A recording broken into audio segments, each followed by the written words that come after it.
What's going on? Jake here with Uncommon EDC. Today we're diving a bit deeper down that utility knife rabbit hole I've been getting into, this time with the Olight Otacle U1.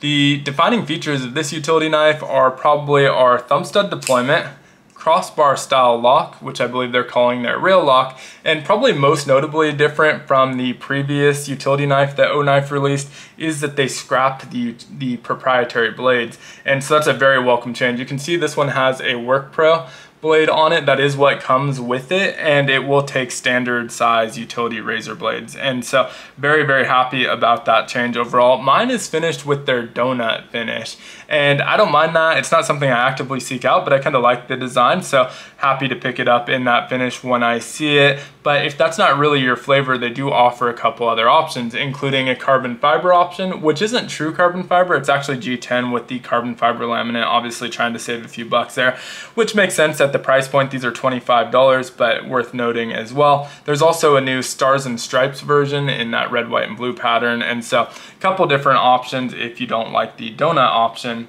Now, as far as the rest of the knife goes, we have G10 handles on all three. One has a carbon fiber laminate, but they're all going to be G10, pretty lightweight, weighs 2.3 ounces. The handle is going to be pretty short, which I think works to its advantage, 3.29 inches overall handle length, and that allows me to get 3 fingers wrapped around it, no problem. No chance that I'm going to get my pinky on there, but that's okay. I mentioned in other utility knife videos as well, it's unlikely that you're going to be carrying a utility knife the same way you would be carrying a knife, so it doesn't matter that I can't get my 4th finger on it there. Most of the time with a utility knife, you'll be doing, you guessed it, utility cuts, and so you're gonna have your finger back here behind the tip of the point, and the handle of that knife driving into the palm of your hand for that extra stability. You can see, in fact, that none of my fingers are wrapped around that handle, and it's just kind of locked in place, super stable, very comfortable, and if it were longer, I would actually have a hard time locking that into the palm of my hand, so do like the shortness of this. With that blade installed, we end up about 5.53 inches overall, so pretty compact. And one notable thing with this blade is that you can see a majority of that utility blade is exposed. There's a corner that's tucked away here, but you have use of almost the entire length of that utility blade, which is something that's not so common with these utility blades. A lot of times the blade change method has half of it blocked off. Partial advantage there is that you can just flip the blade around when it's time to swap it out rather than swapping it entirely because you have an entire unused edge. That's still kind of true here because most of the time with utility cuts, you're just using the tip. In fact, if you take a look at some of that tape residue, you can see it's a lot more concentrated. I don't know if that's even showing up actually. A lot more concentrated around the tip of the knife. And so that back end still ends up staying a little bit sharper so you can turn it around.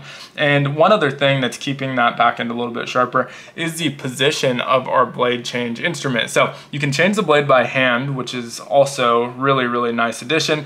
Hand tighten screw here that you remove, and it screws into one of those slots on your razor blade, and you can just pull it off.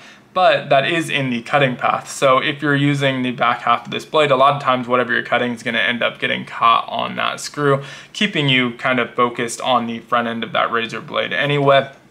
But it is nice that you still have access to that when you'd like to use it.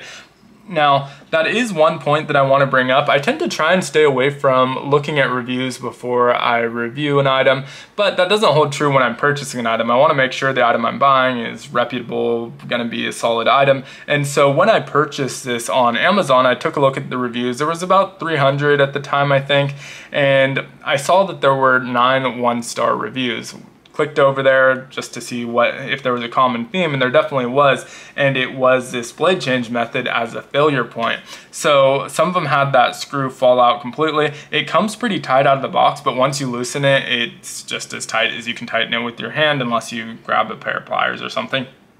And so it can come loose, and when it does, when you flick that open, that utility blade comes flying out, which can be pretty dangerous. I also saw a couple where the housing for that broke completely.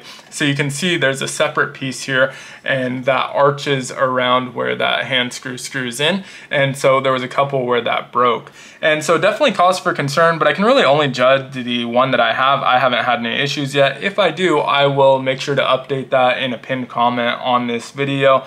but did want to point it out because it seemed to be happening to at least multiple people, although still a very small percentage, 3% of the reviews, and you know that the people with that negative experience are more likely to do a review than someone who had a positive experience, so probably less than 3% of the cases, but still worth noting and worth pointing out just in case it's an issue that hasn't been resolved. One other thing worth noting with those reviews is that they were all on the first model, the carbon fiber laminate model, and that may be because people have had it for longer, but it also may be because it's been addressed with newer models, so maybe we're not seeing that so often, so definitely something to keep an eye on.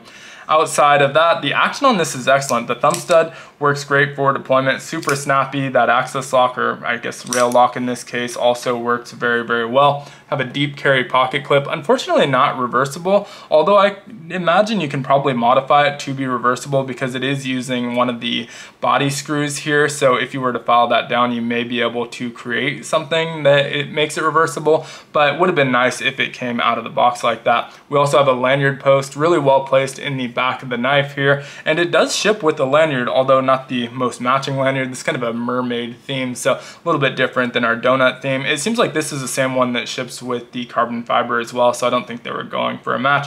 My wife loves it, so I'm sure she's gonna find a use for it. I'm unlikely to put it on. I don't usually add lanyards, but it does look like it's a little bit thinner, so 550 might be a tight fit. I think you should be able to thread it through there. It looks like it's probably wide enough, but it does come with one if you'd like to get started.